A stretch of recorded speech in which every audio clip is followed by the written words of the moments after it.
Hello everyone, welcome back to TNT watch. आज हम बात करने वाले हैं एवेंजर्स डूम्सडे के बारे में, लेकिन सिर्फ सरफेस लेवल ट्रेलर रिएक्शन नहीं, बल्कि मार्वल ने अब तक जो 4 ऑफिशियल टीजर्स रिलीज किए हैं उन्हें ध्यान से देखा जाए तो एक बहुत क्लियर नैरेटिव पैटर्न सामने आता है।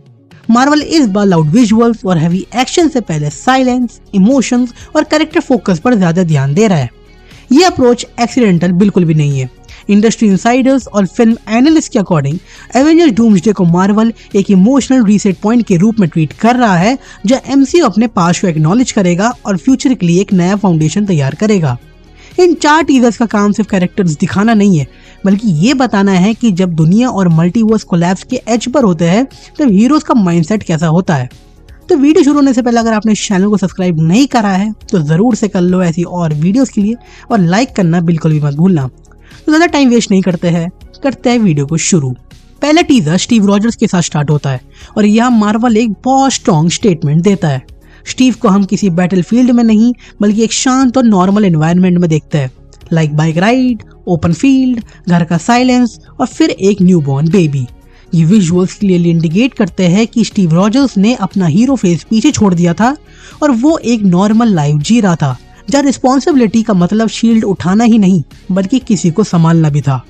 इंटरनेट पर डिस्कशंस के मुताबिक ये बेबी सिर्फ इमोशनल बेट नहीं है, ये स्टीव के लिए एक इमोशनल एंकर है। जब दुनिया दोबारा डेंजर में पड़ती है तब स्टीव का डिसीजन और भी ज्यादा डिफिकल्ट हो जाता है। वो सिर्फ दुनिया के लिए नहीं बल्कि अपनी फैमिली के लिए भी लड़ रहा होता है।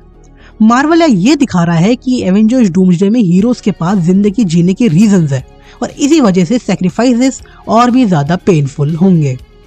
दूसरा टीजर थॉर पर शिफ्ट होता है और ये टीजर थॉर के सबसे वल्नरेबल वर्जन को प्रेजेंट करता है। यहाँ थॉर कोई वॉर क्राई नहीं देता, न ही किसी दुश्मन का नाम लेता है। वो सिर्फ बैठकर सोचता है, प्रे करता है और अपनी बेटी लव के बारे में बात कर रहा होता है।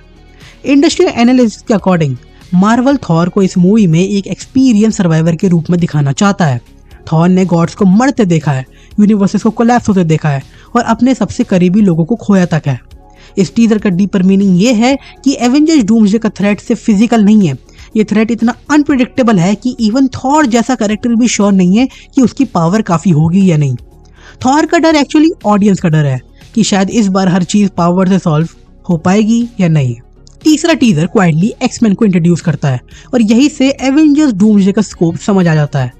एक्समैन का टोन वार्निंग जैसा है, जैसे वो पहले ही किसी मल्टीवर्सल कैटास्ट्रोफे को देख चुके हो, जहाँ पे ऑनलाइन थ्योरीज और रिपोर्ट्स के मुताबिक म्यूटेंट्स का एक्सपीरियंस डिफरेंट रियलिटीज और डिस्क्रिमिनेशन के साथ रहा है। इसलिए वो एवेंजर्स से पहले ही समझ चुके हैं कि जब यूनिवर्सेस कोलाइड करते हैं तो सिर्फ हीरोज नहीं मरते, पूरी सिविलाइजेशंस खत्म हो जाती है।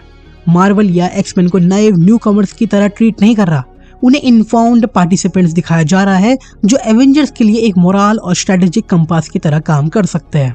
चौथा टीजर एवेंजर्स डूम्सडे के जियोपॉलिटिकल और मल्टीवर्सल लेयर को ओपन करता है, जहाँ पे वकांडा और टोलोकॉन दोनों टेक्नोलॉजिकली एडवांस्ड सिविलाइजेशंस है जो पहले भी एक्सटर्नल वर्ल्ड से कॉन्फ्लिक्ट में रहे हैं। फैंटास्टिक 4 का एंट्री इस डायनेमिक को और कॉम्प्लेक्स बना देता है। इंटरनेट डिस्कशंस के अकॉर्डिंग फैंटास्टिक 4 मल्टीवर्स के साइंटिफिक एस्पेक्ट्स को रिप्रेजेंट करते हैं, जैसे कि इनकर्जन्स, कोलैप्सिंग टाइमलाइंस और रियलिटी फ्रैक्चर्स। इस टीजर का सबटेक्स्ट ये है कि एवेंजर्स डूम्सडे सिर्फ एक फाइट नहीं है, ये डिसीजंस का वॉर है कि कौन सी रियलिटी सरवाइव करेगी और कौन सी सैक्रिफाइस होगी। वकांडा, टोलोकॉन और फैंटास्टिक 4 के बीच अलायंसेस टेम्पररी हो सकते हैं क्योंकि सबका पर्सपेक्टिव अलग है। डॉक्टर डूम के सबसे इंटरेस्टिंग एस्पेक्ट ये है कि वो टीजर्स में डायरेक्टली बिल्कुल भी नहीं दिखता है। मार्वल डूम को ट्रेडिशनल विलन की तरह प्रेजेंट नहीं कर रहा बल्कि एक साइलेंट आर्किटेक्ट के रूप में पोजीशन कर रहा है। इंडस्ट्री स्पेकुलेशन के मुताबिक डूम मल्टीवर्स को डिस्ट्रॉय नहीं करना चाहता बल्कि कंट्रोल करना चाहता है। उसके लिए हीरोज का इमोशनल अटैचमेंट ही सबसे बड़ी वीकनेस है। रॉबर्ट डाउनी जूनियर का डूम के रोल में होना इस बात को और स्ट्रॉन्ग करता है कि डूम सिर्फ विलन नहीं बल्कि मिरर है, एक ऐसा कैरेक्टर जो एवेंजर्स के चॉइसेस को क्वेश्चन करेगा।